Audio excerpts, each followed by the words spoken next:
Welcome to this week's edition of the Comic Hero Show. I'm your host, Victor Nunley, and I am the Comic Hero. I want to update you on some books that I've been reading. The first one I want to update you on is Green Lantern. Now, I told you there was a crossover story arc that happened through four of the books called Lights Out. Well, let me tell you what happened in the conclusion. Um, all the lanterns that went up against Relic finally had figured out that their power rings are relevant against him because all they'll do is absorb them. All he'll do is absorb them and use them back and fire back on them. So they decided to go hand to hand or just grab stuff and hit him with it. And they hit him and they went right and it worked. Um, they sent him into the source wall, which is this huge wall that separates one universe from the next. So, and once something goes through that source wall, it can't come out, and they successfully did it. Well, the thing was is that Kyle Rayner delivered the final blow, and not only did he knock Relic into the source wall, Kyle got ended up sucked in the source wall as well, and all the lanterns that pursued him are dead. And then meanwhile, or should I say later, Hal Jordan, leader of the Green Lantern Corps, decided to find a new planet for base of operations, and they actually found the planet Mogo. Now, for all of you who have ever read the book or have ever watched Green Lantern the animated series, you know that Mogo is a living planet who serves as a member of the Green Lantern Corps. And while they're setting up operations, the Guardians, or should I say the new Guardians, have were back at the source wall, and they were trying to decide on a way to mourn the death of Kyle Rayner. And then all of a sudden, Kyle Rayner comes out of the source wall unexplainably, miraculously, and he told them what happened. He said that all the entities in the that are colors that represent the colors of the emotional spectrum are have pretty much given all their power to all their life essence to him, and they all died. And they said, and then the Guardians thought, okay, with that being said, your new journey is just about to begin, and nobody else, not even the lanterns, can know that you're still alive. Before I go on, let me, if I haven't done so already, let me explain what the colors of the emotional spectrum are. The first one is red, which symbolizes hate. Orange symbolizes avarice or greed. Yellow symbolizes fear. Excuse me. Green symbolizes will. Blue symbolizes hope. Um, Indigo symbolizes compassion, and violet symbolizes love. All right, and in the pages of Iron Man, there was a story arc that was going on in a book called "The Secret Origin of Tony Stark." Here's how it ended. It may have been called "The Secret Origin of Tony Stark," but really wasn't that. Tony Stark found out that the unborn child who was genetically altered in order for his life to be saved wasn't him. It was actually another son that Howard and Maria Stark had. I mean, a son that, and it was his name was Arno Stark, and he had been inside. He had been a patient in the Maria Stark Memorial Hospital ever since he was born. Excuse me. And on top of that, Tony Stark finds out he's adopted. Yeah, I said it. Tony Stark adopted in the same sentence. It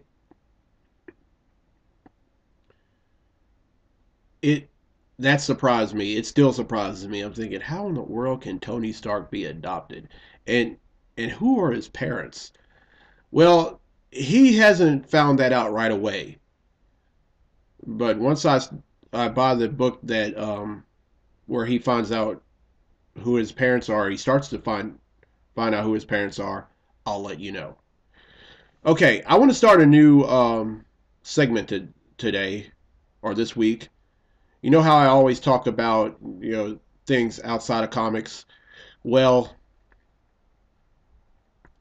well, this is going to be a new segment. It's called Victor Rants. Let's start the ranting.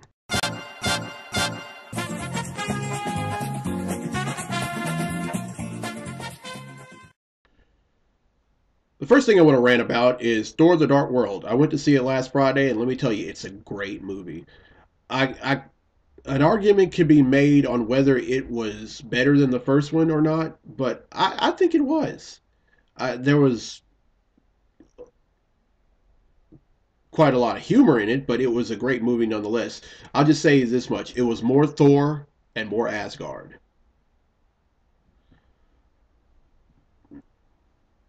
and more Mjolnir, which happens to be his hammer. And it has the same cast from the previous movie: um, Chris Hemsworth, Sir Anthony Hopkins, Natalie Portman, Tom Hiddleston, Jamie Alexander. They were all in it. Um, I would recommend that you all go out to see it.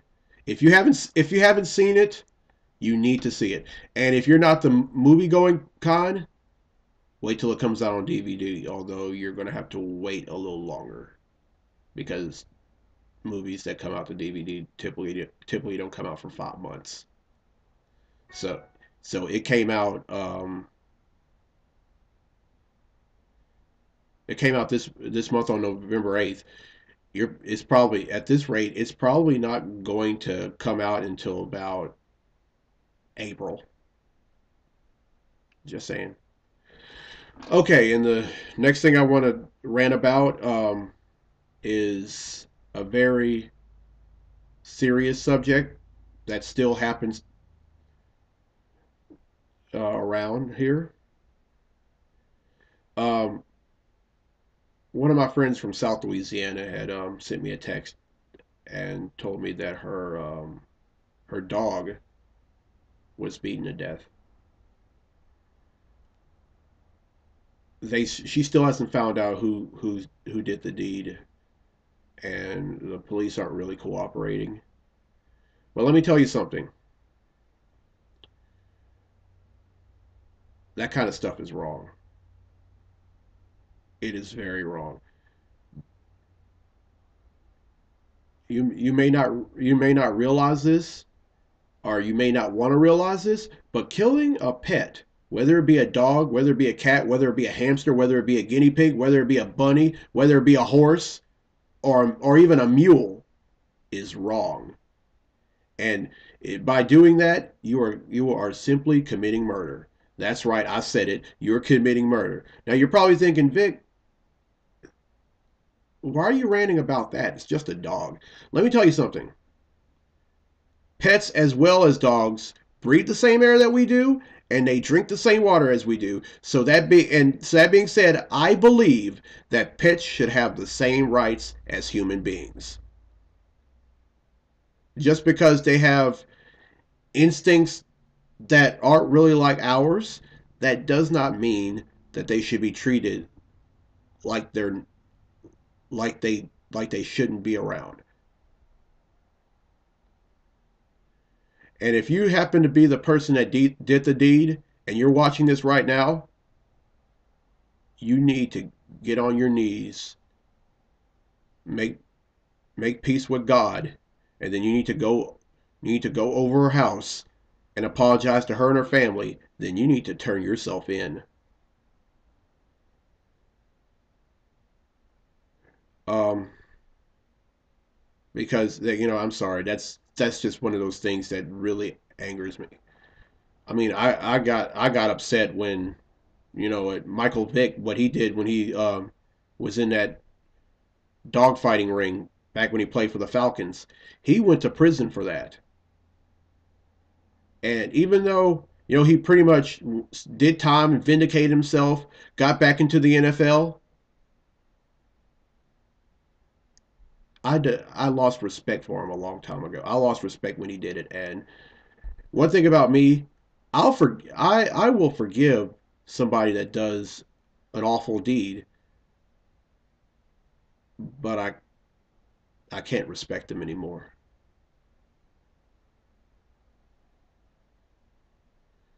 Okay, that's it for the rants. Let's get to the comics I bought today.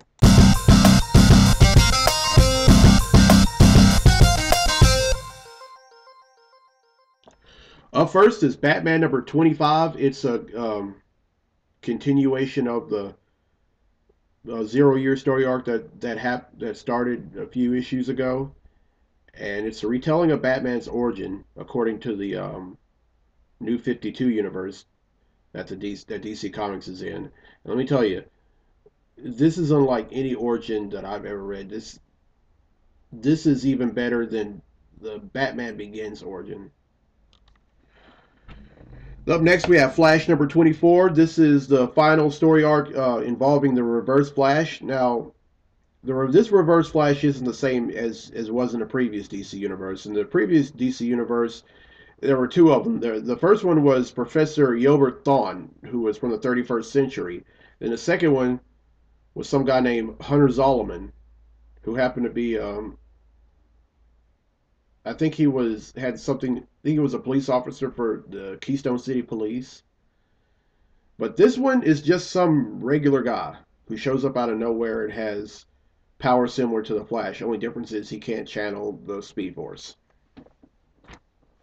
Up next is Justice League of America number 9. And this is a tie-in to the Forever Evil miniseries. And this one has, I think, Martian Manhunter and Stargirl are trying to break free of the prison that the Crime Syndicate, which is the polar opposite of the Justice League, have placed them in. And of course, Martian Manhunter and Stargirl are members of the Justice League of America. There's a difference between the Justice League in America and the Justice League. The Justice League, they're that's Superman, Batman, Wonder Woman, Flash, Green Lantern, and Cyborg. The Justice League of America is Martian Manhunter, Stargirl, this other Green Lantern by the name of Simon Baz, Catwoman, Hawkman, and Steve Trevor, who actually founded it. They're a team that not only rival the Justice League, but there's also a team that's been assembled to put down the Justice League if they go out of control. All right, next up is Superboy number 25. This is part 2 of the Krypton Return story arc. This is where Superboy, Superman, and Supergirl return to what they thought was Krypton, but actually it's some kind of some kind of faux pas planet. I'll know more when I read this. As a matter of fact, I haven't even read Action Comics Annual number 2, which is part 1 of the Krypton Return story arc. And there's a reason for that because I'm in college and I have to devote my time to studying, homework, and practicing. Up next is Superman Wonder Woman number 2. I've yet to get to number 1 for the and the reason being, well, I just stated that. But I try to read them on weekends as much as possible. All right, up next is Green Lantern Corps number 25. This is a 0 year tie-in to Batman, and it talks about John Stewart when he was just a Marine before he became a member of the Corps, and it takes place in New Orleans right after Hurricane Katrina hit. All right, up next is Thor: God of Thunder number 15, and this is part 3 of The Accursed. Now, Thor has just returned to Asgardia after being away during the God Bomb story arc, and he's formed an alliance with some other people from other worlds, and they're going to take down the Accursed once and for all. Up next is Deadpool number 19. This is the conclusion to The Good, the Bad, and the Ugly. This is a story arc involving Deadpool, Captain America, and Wolverine, but it mainly centers around Deadpool because, well, not only is he the star of the book, of course, but he finds out some origins some stuff about him that happened when he volunteered himself for the to Weapon X, to cure his cancer. Of course, as I told you a few episodes ago, he found out that his some of his organs were ripped out right as he was going through the cancer killing procedure, and now it's about to come to a head.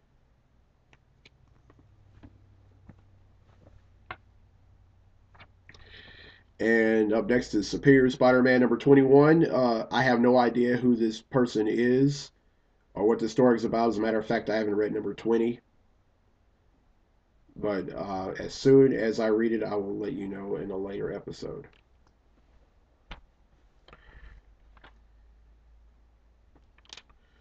All right, this up next is all new X-Men number 18. This is the fallout from the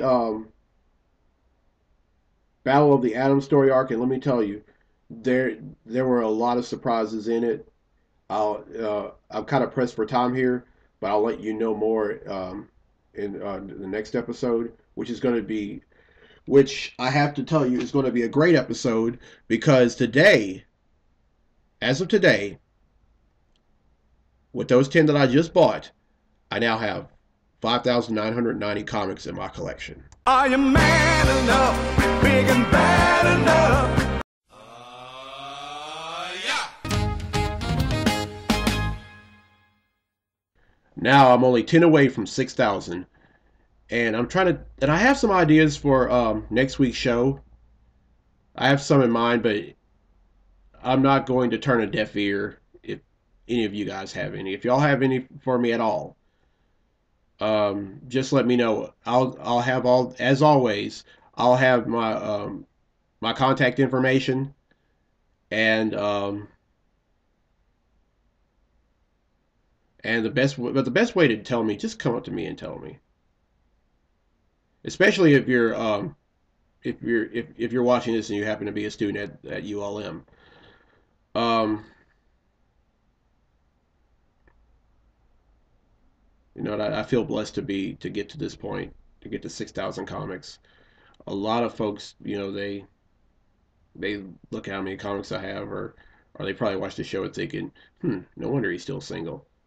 No, I'm still single because that by choice, not because of my hobby. And if you can't respect a person by their hobbies, then you really need to take a good look in the mirror and rethink the way you live your life. Just saying. Well, that's all the time I have. I'm Victor Nunley. I'm the Comic Hero. See you next week for the 6,000 comic episode. Till then, be safe, be blessed, be a hero.